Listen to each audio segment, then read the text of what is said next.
really would love to thank you for joining us. It's very exciting. I sort of, there's sometimes when you hear, read, and listen that you kind of feel with the person that you actually know them a little bit, and that you'd actually now like to get to know them a little bit more. And I was actually just thinking, I don't even know where you live. Do you live in Muncie? Yeah. Oh, okay, there we go. So I actually have, my mother is here, but she's turned off screen. But my sister, I don't know if you know Debbie Braun. We'll just try because Muncie is such a small place. The doula? Sorry? Which Debbie? There's a couple of Debbie Brauns. Debbie Braun, well, she is actually a nurse. She's married to Shmuel Braun. I know that they live up the hill. That's about all I know. Okay. Okay, and then you have my granddaughter here as well. So you have my mother, you have me. I don't know if my daughter's here, but you have one of our granddaughters here. It's gorgeous Gingy over here with us. But we really do look forward to meeting. And I have to say that for those of people already, I don't know where, but they actually, anybody that is on any of my groups hears from you, from your absolutely stunning, awesome new book. So I'm sure that certainly in London, I know that it is difficult to get hold of the book, and they are bringing them in constantly. But I certainly am absolutely loving your book, and it was very exciting for us to have you here. And not only that, but we all know, and we're going to find out more, that people you're very much in demand from what I understand and hear. And Torah, anytime, my friends actually have sent me a couple of the links, and I'm really, really enjoying. So over to you, and we look forward to.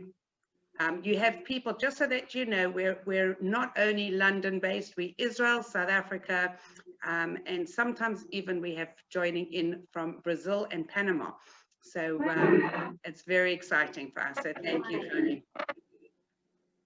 Okay, so I really want to thank you for having me. And a while back, I don't even know if all of you know how much work goes into this on Joanna's part.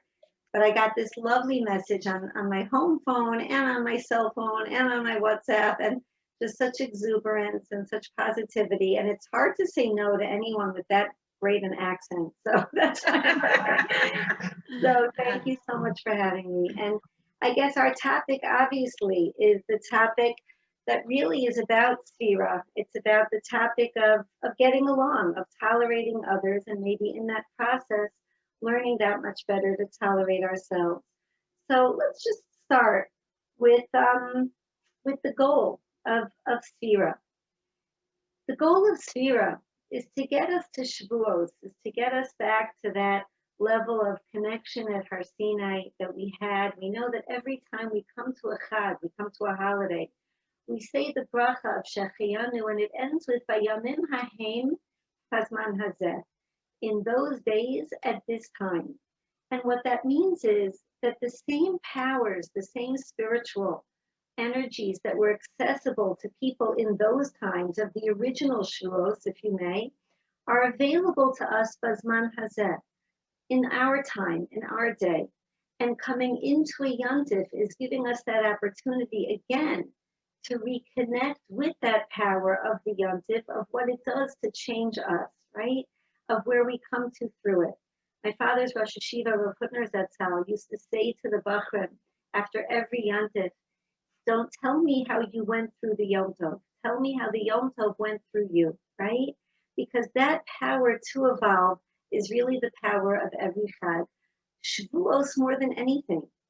The time that we come to the level of incorporating the divine, of incorporating the Torah into our neshamos, coming to that level of nasa, the nishma, of saying we're clear, and we could actually see HaKadosh Baruch Hu without a question. All of us have that within us. All of us are growing toward it. It's interesting that the way we count toward Shavuos, though, is not typically the way that we count toward events that we do anticipate with a lot of excitement. Now, when you hear about rockets launching or you have an exciting party coming up, usually we have a countdown, 10, 9, 8, blast off, right? Whereas when we're involved in the counting of Sphira, as much as the Sefer HaChinuch says that it is about anticipation and building excitement, we don't count down, we count up. Hayom Yom, 1, 2, 3, all the way up to 49, which doesn't usually represent that much excitement. Why not the countdown? And that really, that answer that Pincus gives us really tells us a world about our opportunity in these days. We're halfway there, right? What's the difference between an event that I count down to and an event that I count up to? I'll give you an embarrassing example. Many years ago when my kids were little, I was exhausted at the end of the day. And very often they'd make fun of the fact that I would fall asleep putting them to bed, right? I'd sort of like drift off in the middle of the story. The words would get garbled. And very often I'd wake up a lot later than I thought. You know, my husband would come home from learning and he'd find me asleep at the foot of one of their beds. Now, one particular night, I had a wedding of a friend's daughter that I felt very close to, and I was really looking forward to this wedding. I was counting down to this wedding. The invitation was on my fridge. I was definitely aware of the date. I put my outfit on my bed to be ready to change into quickly when the kids were asleep, but I fell asleep. And would you believe that they got married without me? It's hard to believe, but the wedding did go on without me, as embarrassing as it was. So why was that wedding able to go on without me? Because I was not an intrinsic player in that wedding. I would have loved to attend the event, but counting down was just a mark of me trying to be sure to make space in my day schedule for an event that would happen regardless of my participation. When you count down for a birthday or an anniversary or whatever, that you're counting down for a date that'll happen whether you sleep through it or not. And at some stages, we end up sleeping through our birthdays just by choice. But talking about Shavuos, we count up. What's the story of counting up? Counting up, says Rav Pincus, implies a binyan. It implies a building. When you're involved in building a skyscraper that's going to be 140 floors high, you don't say, oh, honey, today I counted 140, 139. No. You say, today I laid the foundation. Today I laid floor number 1, floor number 2. You're going up. Why? Because every part of that count is critical in you making that creation a possibility. So counting down is counting to something that'll happen regardless. Counting up means that I'm creating the potential of that binyan, of that building, through my count, through my actions that this count represents. Am I making sense? In which case, what does that have to do with Sphira? Ladies, there will be Shavuos. Whether we do anything for it or not, there'll be Shavuos, there'll be a cheesecake, there'll be people in shul with the flowers and the laning and the whole deal. But if we don't count personally, and we don't count to make everyday work for us in terms of our growth, it will not be our Shavuos. Sphira is what personalizes the experience of Sinai. That by utilizing these days, Hayom Yom, what am I doing today? What am I doing tomorrow? That I'm creating the binyan of self that's prepared to house the divine, to house the Torah. And to do that, we focus on the most divine opportunity that we have in our life and the most difficult.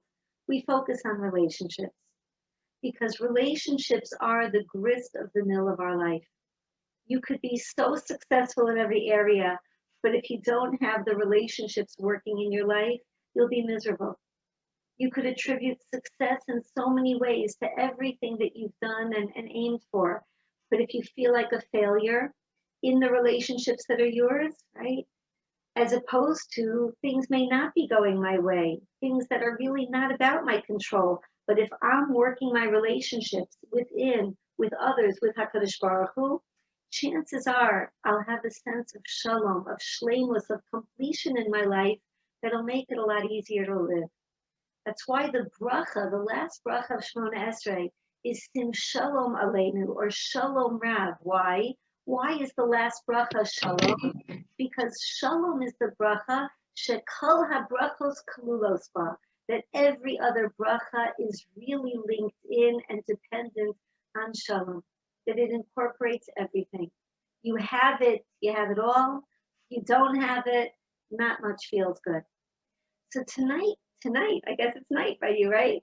So tonight we're focusing on how to get to that place of real shalom, in tolerating, hopefully even embracing the people in our lives, and hopefully, even if not especially, the more difficult ones. And to do that, I want to just use the word shalom itself. We're going to take the word shalom 3 ways, defining it in 3 ways, and through those 3 ways, hopefully we'll come to an understanding of how to view people and ourselves and our Kadosh Baruch Hu that much differently, that much more peacefully. So let's start with number 1. The first word that comes to mind as a root of shalom, as a shoresh, as the root of shalom, is the word shalem, the word whole. What does being whole have to do with shalom, have to do with peace? I'll share a story with you that gave me a sense of exactly what that means. Many, many moons ago, when I was a high school student, so in those days, we didn't have school uniforms, and there were a lot of benefits to that. It's a different conversation. But we would come to school and, and be greeted at the door. And then a very interesting phenomena took place. That clothing started being different. They started making clothes with a lot more openings and was a little more revealing. And there weren't any rules in place in the school at that time. They were just sort of figuring it out. So what they did was, when they felt that a girl was dressed in a way that might have been too revealing, maybe there was a slit on the bottom or something on top or whatever, they hired a woman to play a very key role in the school. Her role was to be the safety pin teacher. And she greeted us at the door, and she looked us up and down, and she handed us the appropriate number of safety pins that she felt would make us look appropriate. We could have set off metal detectors, trust me. And she would send us off to the... Sure enough, who's at the back of the ferry? The safety pin teacher. And my immediate Pavlovian reaction was, and I'm looking myself up and down. Why? And then I realized that the reason that I never felt at peace with that woman was because I never felt that she saw me as more than a safety pin. So the reason that I didn't feel a sense of shalom with her was because I didn't feel that she viewed me as a shalem, as someone who was complete. And that's the difference between feeling embraced and appreciated and loved by someone. I'm still trying on my computer. Okay. As opposed to feeling like someone is viewing you as piecemeal, right? Yeah. Which is never a great feeling. So the first way that I want to be b'shalom with you, that I want to be at peace with you, is I want to ask myself, am I viewing you as a whole? People are a lot more than any one piece, right? Sometimes I view a person in terms of a personality, but I don't view them in terms of talent. I view them in terms of the fun times. I don't view them in terms of the harder times. I view them in terms of their material being. I don't respect them for their spiritual being. There's a wonderful thought that the Lubavitcher Rebbe says when it comes to dealing with people. He says human beings could be compared to olives and to oil. What's the difference between an olive and oil? An olive, as much as you could love olives, there aren't that many olives you could eat before getting sick of olives, right? What's the most? You can't just eat olives indefinitely, and there aren't that many things that we could do with olives. So once you're done, you're left with the pits, and there aren't that many variations of what you could use them for. Oil, though, oil has an infinite number of uses. You could use it in baking and frying. It could be a dressing. You have a little left, you could do something with it in the pan. It's a fuel, it's a resource. There are an endless number of uses for oil. Our bodies, ladies, are compared to olives. The guf, the body, is compared to the olive. The neshama, the soul, actually spells the word Hashemen, the oil. Because when you tap into the whole of a person, when you tap into their spirituality, what makes them who they really are, that's when you start getting a picture of their shleimut, of their complete picture, of the wholeness of them, in a way that you start appreciating them in a totally different way. So how do you do that? How do you do that? How do I get to a place of appreciating you as a shalom in totality? I have to learn you in totality. I have to ask you open-ended questions, questions that'll show me about you and the way you think. I have to know that the way you see things isn't going to be the way that I see things. I was working with a wonderful couple, both struggling with all the issues attached to having a disabled child. And there was a lot involved in taking care of this child, and very few people could relate to what life with this child was about. I asked the father, what was the most difficult thing that he was dealing with in terms of raising his son? And he said the most difficult thing is the way that it's so public. You know, I go to our synagogue, I'm in a crowd and everybody knows and they ask, and I don't feel like I have my privacy. And the wife's looking at him and said, really? That's the hardest part of it for you? And he said, yeah. What's been most difficult for you? She said, most difficult for me is that more people don't ask me about it. More people don't involve themselves with it. So here they are, a wonderful couple, but neither of them understood the other in context of what their struggle was. It was just such a wonderful moment of them learning that picture. There's a wonderful analogy that I heard years ago. Oh, I think my computer's back on. Almost. Okay, not yet. It's a wonderful analogy that I learned years ago, that a grandfather showed his little 2-year-old grandson a clock. He said, here's a clock, the old 3-hand kind, with the hour hand, the minute hand, the second hand. And he said, how do you tell time? And the 2-year-old said, it's easy. Just watch the one going round and round. The small one's broken, the other one does a little. And he said, that's a lot of how we deal with people. We're so busy dealing with what's in our face, with what the issue is, or what the annoyance is, or what's different about them, or what I find unnatural about relating to them, that we're not viewing them in the totality that they deserve, being seen as the world that they are. So that's the first piece, that I don't want to make the parts of a person into their primary.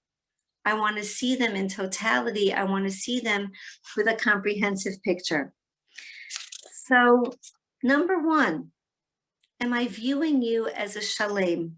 Am I viewing you as whole? And I think that that takes a lot of different dimensions in the relationships in our life.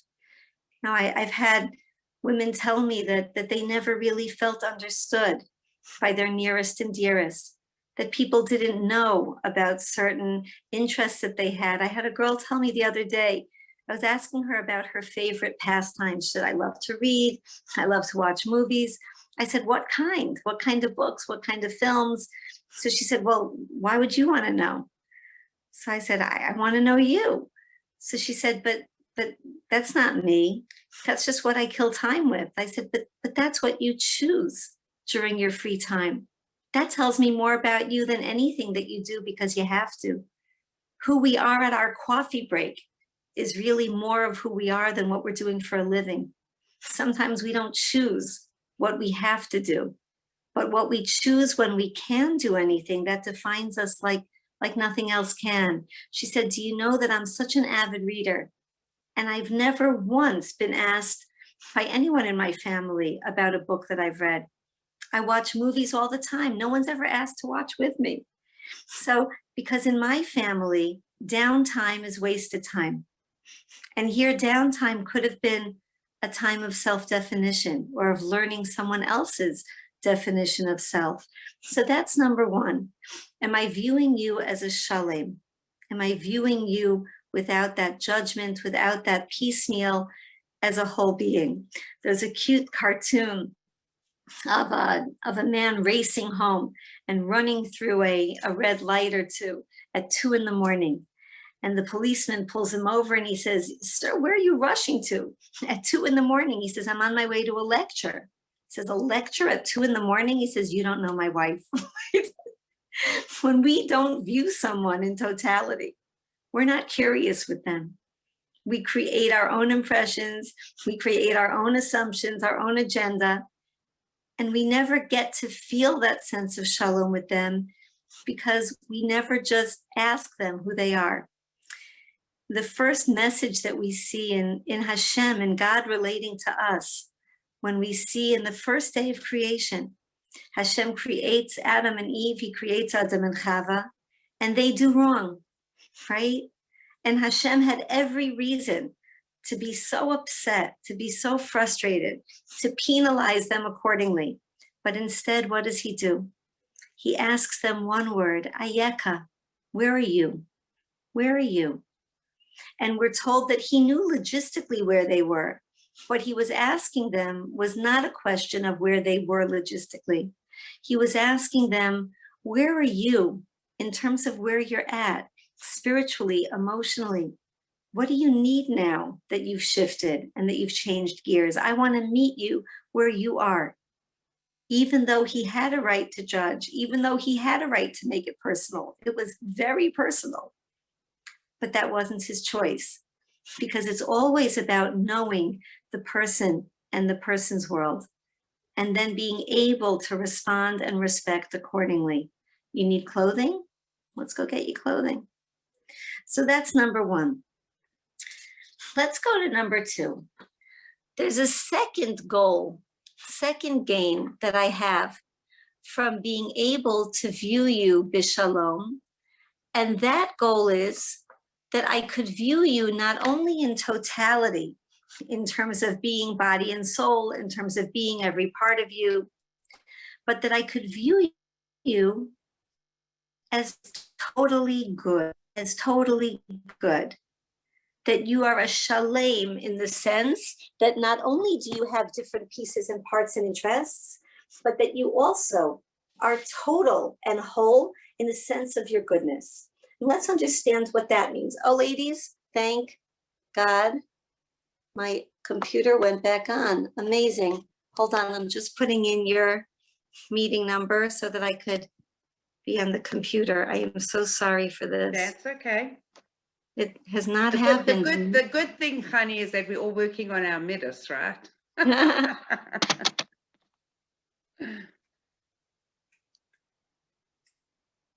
Okay.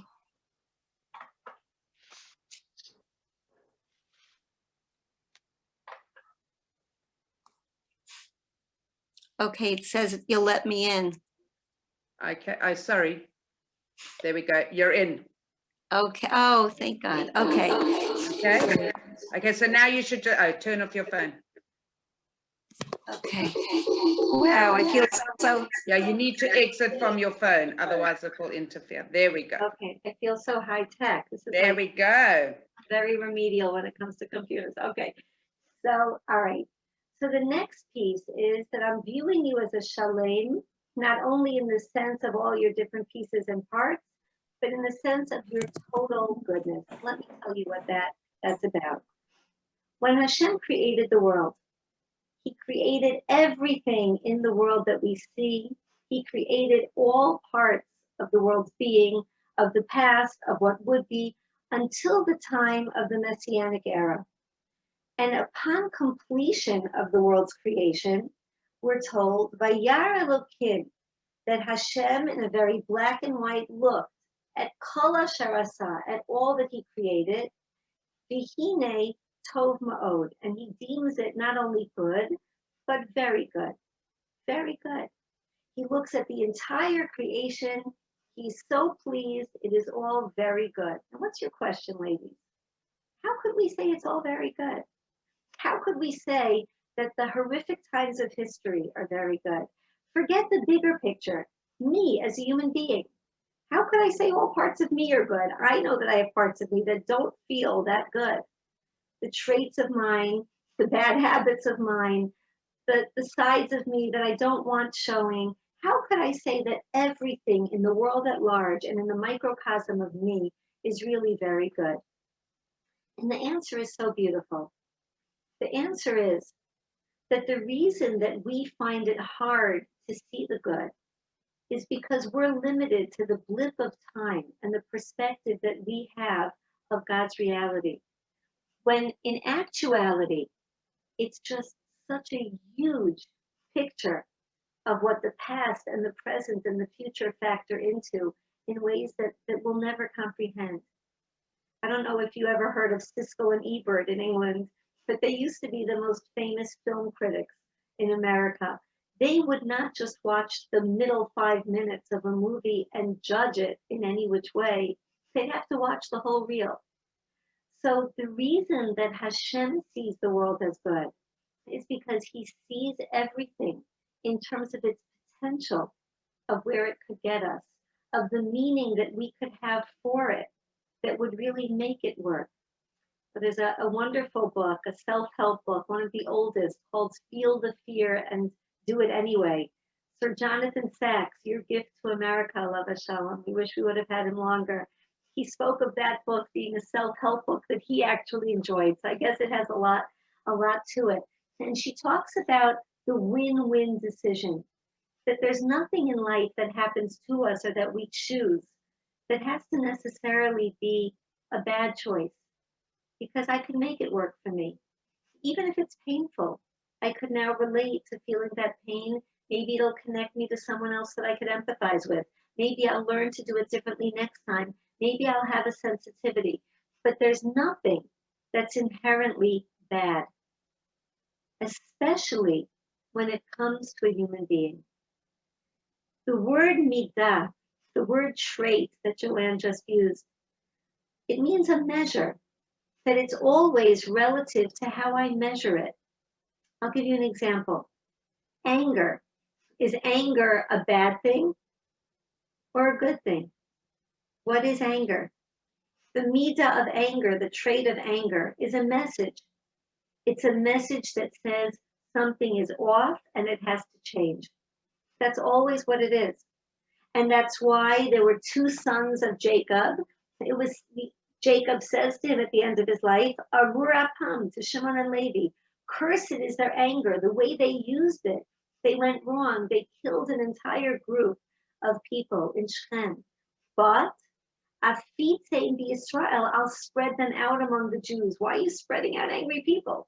Jail them, put them away. No, because if they use anger correctly, Rashi, one of the earliest commentators, says they'll be teachers. They'll collect charity because they'll be angry about the right things and they'll want to make change. So there's no such thing as an inherently bad trait. There's definitely no such thing as an inherently bad person. There are choices that one could make that will get them to a place that's bad, but that doesn't have to be. And we could always bring it back. Now, there's a beautiful book by Aryeh Kaplan called If You Were God. He actually wrote it for teenagers, but I think it's so much for all of us in life. And he says when it comes to our questions of why things happen or don't happen, those are bigger than us. We'll find out down the road. But he says there's one thing that we could take out of the deepest questions that we have about how the worst things like a Holocaust could happen. And there is something that we could get out of it that is a take home. That every human being could potentially make choices to become closer to a Hitler or closer to a Mother Teresa. That every human being could make choices of seeing themselves and their qualities as good or not. I want to give you an example that happened years ago that's still my Kodak moment, right? Remember the times that we would develop film? I still miss developing film. There was something about that. But my Kodak moment in parenting one of my kids over 20 years ago. At one point, one of my children had an awful temper, but an incredibly difficult temper. It was not okay. And it was a really hard day. and he lost it just so many times, and there was so many train wrecks as a result. And I was at his room, at his door at night, and I actually found it hard to imagine going in and kissing him goodnight. I had to remember that I liked this child, but it was not easy that moment. So I open the door and I see his adorable face in bed, big eyes, crying, crying in bed. And I walked over to him. I said, honey, what is it? He said, Mommy, it's not fair. Nobody has a temper as bad as mine. It's not fair. And his words still give me the chills when I remember them. He said, Mommy, Hashem, God gave me a clearance rack neshama, a clearance rack soul. Oh my gosh, what am I doing? I cannot afford 10 years of therapy for this child. So I turned and I said, Hashem, he's your son. I want to be your agent. Just give me the words that you know will help me get it right. And I don't know what to say. And I just held him and I waited until a thought came that felt good. And this is the thought that came after a little while. I said, don't tell your siblings about your temper because they might be jealous. You are so lucky that you have a temper this big. He says, what are you talking about? I make people miserable. I said, okay, maybe that was today, but I want to tell you about some people and their tempers right here, people that live in Muncie. You know the man that started the Jewish ambulance, Hatzalah? Said, he's such an angry man. He was holding his friend who was dying in his arms, waiting and waiting. No ambulance came. He was so furious, he started Hatzalah the next day. And you know that organization that helps the brides that have no money? That's my friend. She is one angry woman.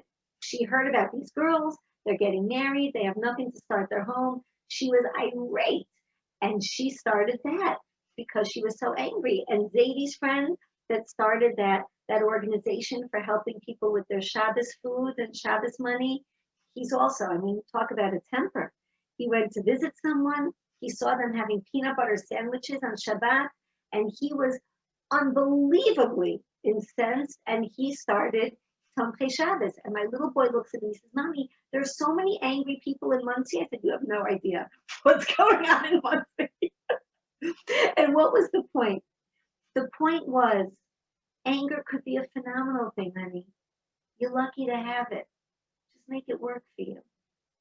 So many people feel awful about being jealous, about always thinking of what other people are and what they're not. And I heard this, and I checked with his wife to make sure that it was true. There's a wonderful speaker. I'm sure you've heard of him. His name is Yaakov Solomon. He's a very famous speaker in Aish. And years ago, Yaakov Solomon knew nothing about speaking. It was not one of his aspirations. He knew nothing about outreach or teaching Torah to the masses. But someone dragged him to a class. They dragged him to a class of a wonderful rabbi named Mati Berger. And after the class, Yaakov went over to Rabbi Berger and he said, hello, my name is Yaakov Solomon. How can I become you? And that started his journey. Because sometimes jealousy tells us what we really want for ourselves. It's not the person's whole package. We don't even know their whole package. But tune into the people that you're jealous of, because there's something about them that might tell you what you'd like more of or what you'd like to grow toward for yourself. So in looking at others, do we appreciate the fact this person is a shalom? Not only do I want to view them in totality, but I want to view them as totally good and godly. That there is no clearance rack sold. There's only first quality merchandise that God makes.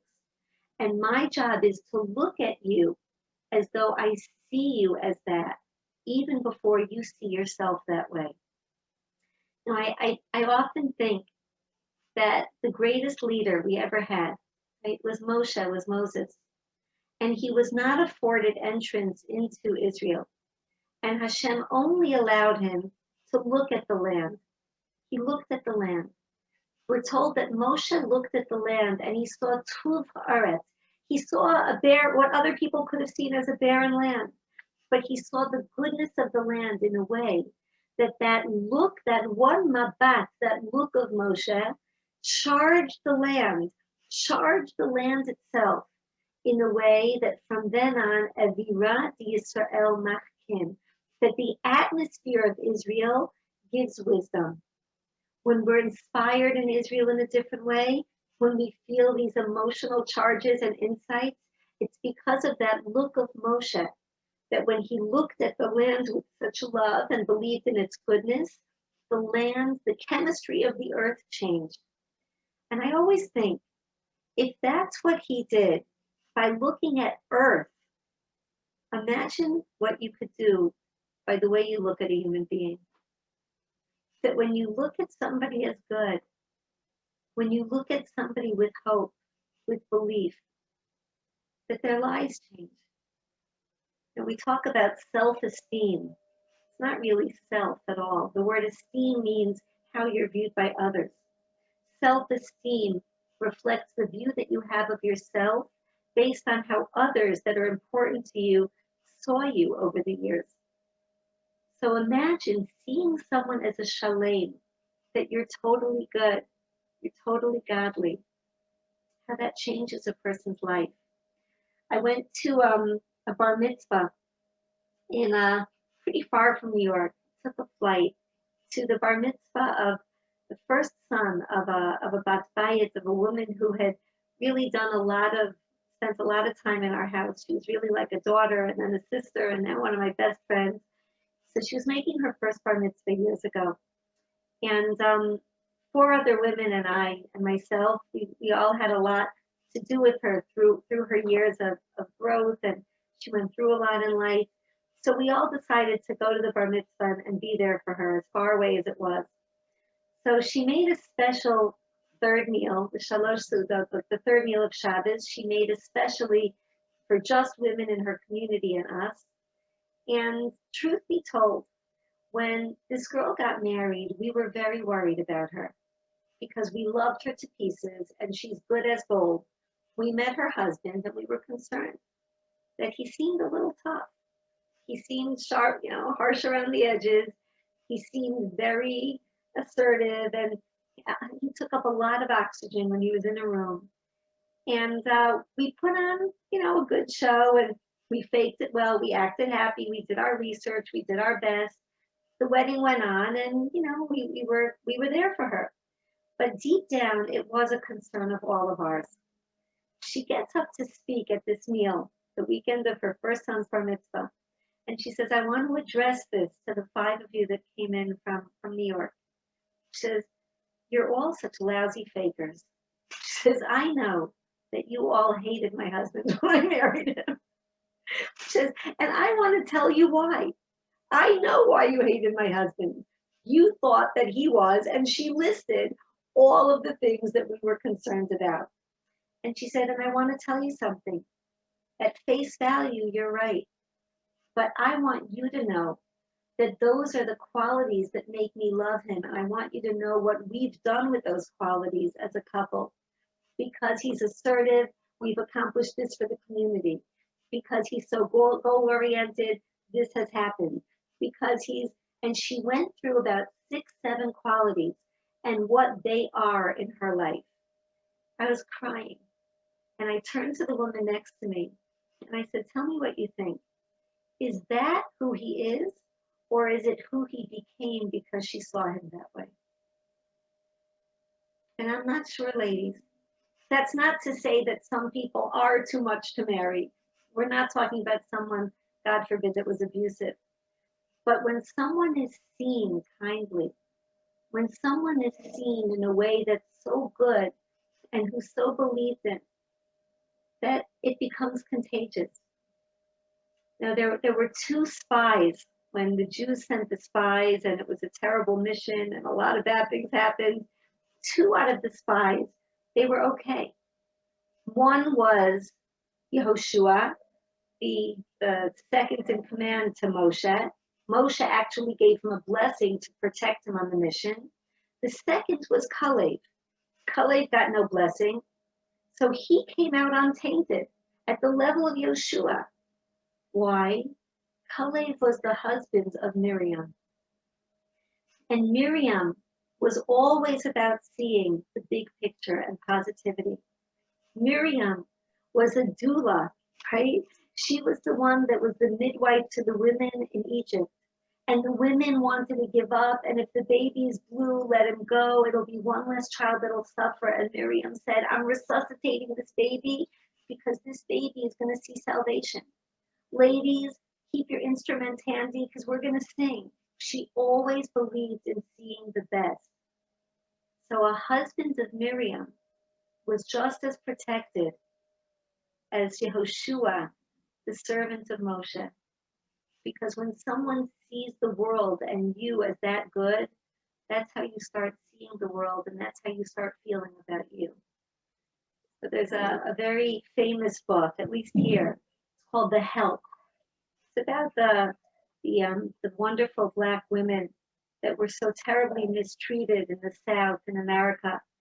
And they raised these little white kids who went on to be their slave masters and treated them so poorly.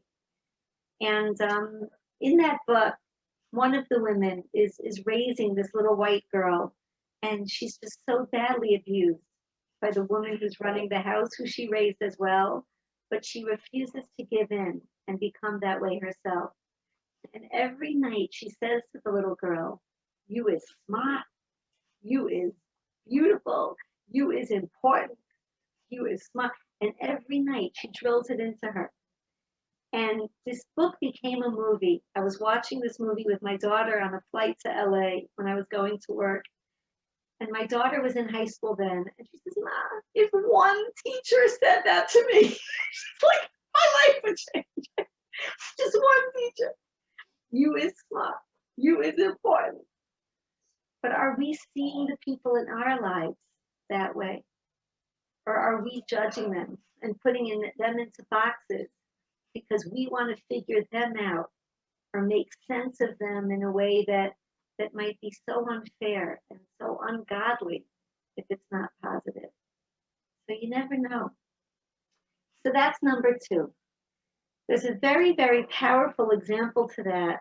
Some people say that it's not a great example to teach because it leaves so many questions, but I think it's worth it. Reb Hirsch, one of the most wonderful, more recent commentators of the Torah, he said that you see an example of potential everywhere and in everyone. And he said in the Torah, we learn the greatness of our matriarchs and patriarchs, not only from what they do well, but from how they handle their mistakes. And one of the scariest mistakes, he says, that one of our patriarchs and matriarchs made was in the way they raised their children. And he gives the example of Yitzchak, Isaac, and Rivka, Rebecca. And they had these twins. Twin one was Esav. Says about Esav that he was an Ish Sayed, Ish Sadeh. At his bar mitzvah, he's referred to as a man of the field, a hunter. Yaakov, Jacob, at his bar mitzvah, is referred to as an Ish Tam, a simple man. Yoshev Ahalim, he liked to stay in his tent. He was learning. He was spiritually inclined. So Rav Hirsch says that the fact that at bar mitzvah, at 13, the 2 boys were so fully defined is an incredibly terrible problem. And he says as follows, Esav did not have to be the person he became. He did not have bad traits, but it was that Rivka and Yitzchak did not channel them in a way that he was able to see them as positive. That the word Esav means asui. He saw himself as created.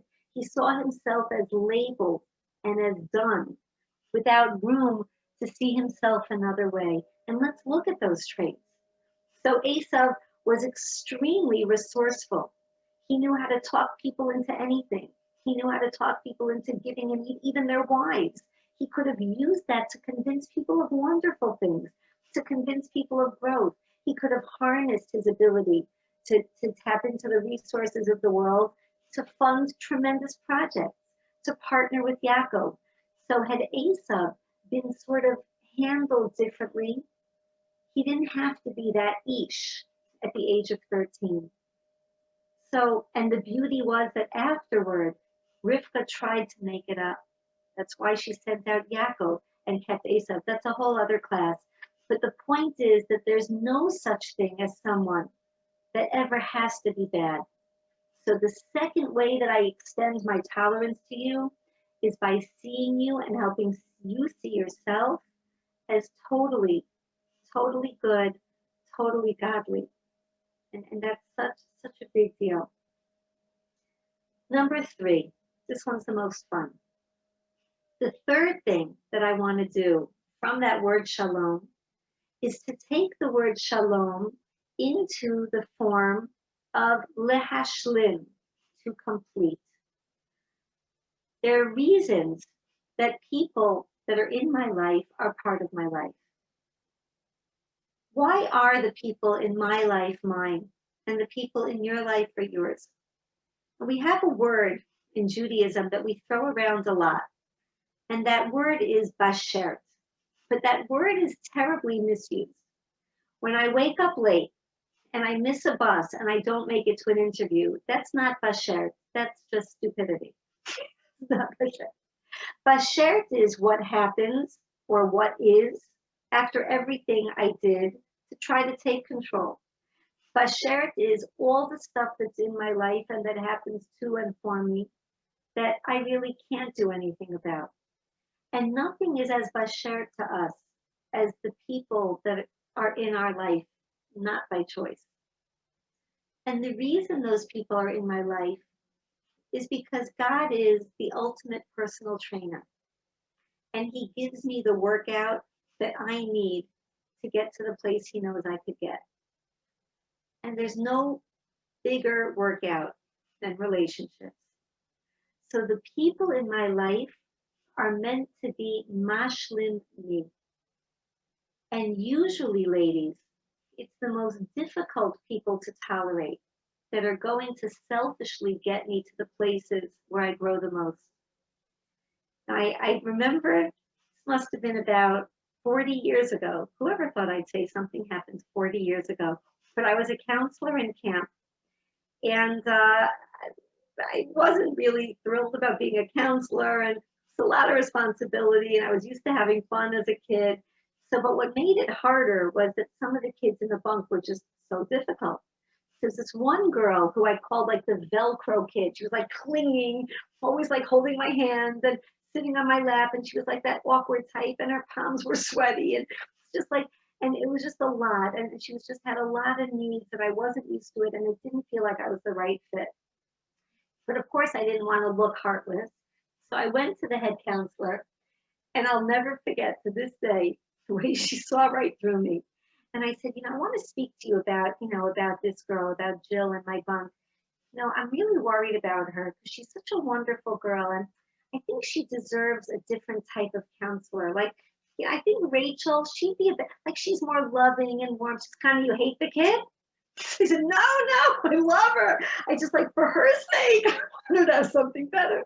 She said, you hate the kid? I said, it's just so unnatural. I don't know what to do with this kid. So she said, even if I had an inkling to change her bunk, you're stuck with her for the whole summer. I said, how could you do that? She said, Chani, everybody in life is meant for us to grow with. That if this girl is so unnatural for you, you must really need this as your workout in life. Because if it's not from her, you're going to have someone else like her down the road. And believe me, you're going to have to learn how to see them in a different way and how to make it work. So she was right. She was right.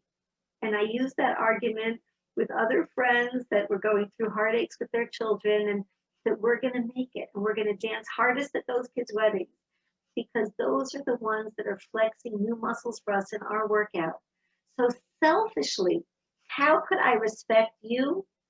I respect you because I need you for my personal growth. Last week, one of my kids did something that hurt, really hurt. And it's we're all adults. It's not like, sure, they have a side, but I was stewing in what hurt a lot. And the next morning I was taking a walk and I said, Hashem, I could focus on the fact that child is a messenger, or I could try to look for the message. If that happened to me, let me see it in a way that'll help me get something out of it. And when I did, and it came after a while, when I opened myself up to it, then all of a sudden the anger dissipated because I started seeing that child as an agent of what I really needed in other ways. I don't know if I'm making sense, but the beauty of seeing people as being mashlim, as selfishly completing us, is a really wonderful way to learn to tolerate them. That if I stick to the people that are natural for me, and okay, I'll stay on the treadmill, but I'll never get Charlie horse. I'll never get to that next place in my workout in life. So of course we can't have everything and everyone in our life be unnatural. But to have that stretch is being mashlim. I'll give you a beautiful example. When the Jews completed the building of the tabernacle in the desert, which was the preliminary of what would to be the beautiful temple when they got to Israel. So upon completion, it says that the Jews learned I'm sorry, oh, I gave away the punchline, I'm sorry. Okay, there's a time in the Torah we're told that the Jews learned what it meant to love another like themselves. Where is that? I gave it away. So it was not where brothers got along or we all grouped together at Sinai. It was when we all completed the building of the Mishkan, the tabernacle. And there's a wonderful explanation by one of the commentaries, the Arach Chaim, that says why. Why was it that looking at the completed tabernacle made me feel love for another like myself? Because what does it mean to love another like myself? It means this. Why do I love you? Kamocha.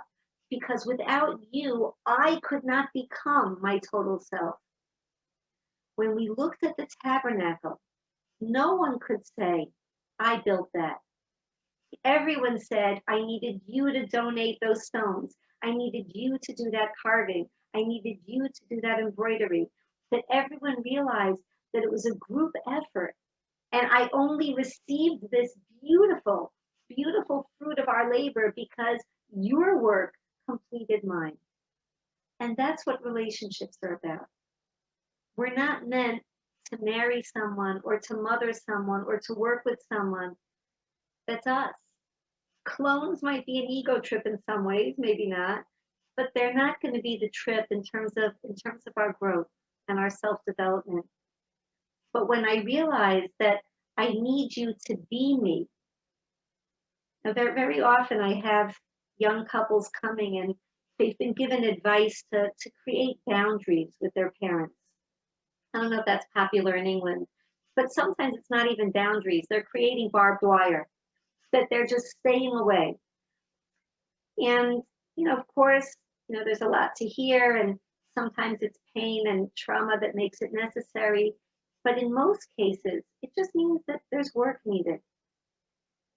And if we don't do that work, we're just going to have to do it with another relationship that comes our way. I had a young woman that I was working with years ago. She was about 22. And by the time she came to see me, she had not spoken to her parents, that she lived in their house, mind you. She had not spoken to her parents in over a year and a half. They texted, she would not speak a word to her parents. If they tried to speak to her, she put up a wall. And we were doing the work and trying to get to a better place. Her parents were very, very open to hearing her and really wanted it to turn around. But about 6 months into her work, she still wasn't speaking to them, but she met someone and she wanted to start dating. And she said, what do you think? I said, what do you think? You think you're ready to get married? She said, well, why not? Why can't I get married? So I said, well, you could get married. But the way that you've handled stress with your parents is that you haven't spoken to them in over a year. So what if that just translates into marriage? Don't you want to work that out first and then come to marriage with that with that in place. Use your parents to gain that, and then you could apply it elsewhere. She says, no, it's just the opposite. She says, if I have a healthy relationship, it'll be so much different, and he'll love me and I'll love me, and it'll prove who I am. And 6 months after the marriage, they were in my office. She hadn't spoken to me in 6 weeks. So I sent him out, and I looked her in the eye and I said, I love you. Get your mother in here. We're doing the real stuff. And she did. And it was grueling work, but it was work that freed her to learn about herself and perceptions, and maybe seeing other sides that she never entertained before. So the beauty of knowing that if you're basher to me, if you're meant to be in my work out of life, you're meant to be mashlim, you're meant to complete me. So selfishly, I tolerate you because I need you. I need you badly. So there's another wonderful example, ladies, wonderful example from the Torah. That Jacob married 2 wives. He married the sisters, Rachel and Leah, Rachel and Leah. So they're very different personalities. He gravitated naturally to Rachel. He had a harder time coming closer to Leah, but by the end of their days, he and Leah had an equal marriage. The love was equal to that he had of Rachel, although it took work. What's the difference between the 2 wives? You see it in their names in terms of how Yaakov felt toward them. The name Rachel means a lovable, snuggable little lamb, right? An endearing little animal. And Rachel was just easy for Yaakov to love. He found her very natural. They just fit very easily. The word Leah, the name Leah, comes from the word le'ut or yilala. It means weary, draining, tired. And Leah, the work that it took for Leah and Yaakov to become a pair was more draining. It was less natural. What's the point? There's a beautiful Hasidic interpretation that says that all of us are the children of Yaakov. We are the Bnei Yisrael, the children of Yaakov, who is known as Yisrael. And all of us have people in our lives that are meant to be there. Each person in our life has a Rachel side and a Leah side to them. There's the side that's natural for me to connect to, and there's the side that, oh, really? I didn't know that. I wouldn't have gone there. So, which is the wife that ended up mothering the Messianic dynasty? Leah. Leah mothered Malchut. She mothered royalty. Because when you learn to live with and love and embrace the more difficult side of a person, that's when you achieve inner greatness. Isn't that gorgeous? I said that at a class that one of my daughters-in-law were at, and she said, Ma, I'm not married that long. What's his Leah side? I said, you'll see. You'll see. And then she told me she did. But anyway, it's all of us. It's all of us. But that's where the growth comes in. So we said that this was a 3-part approach to relating to others, ourselves, and God.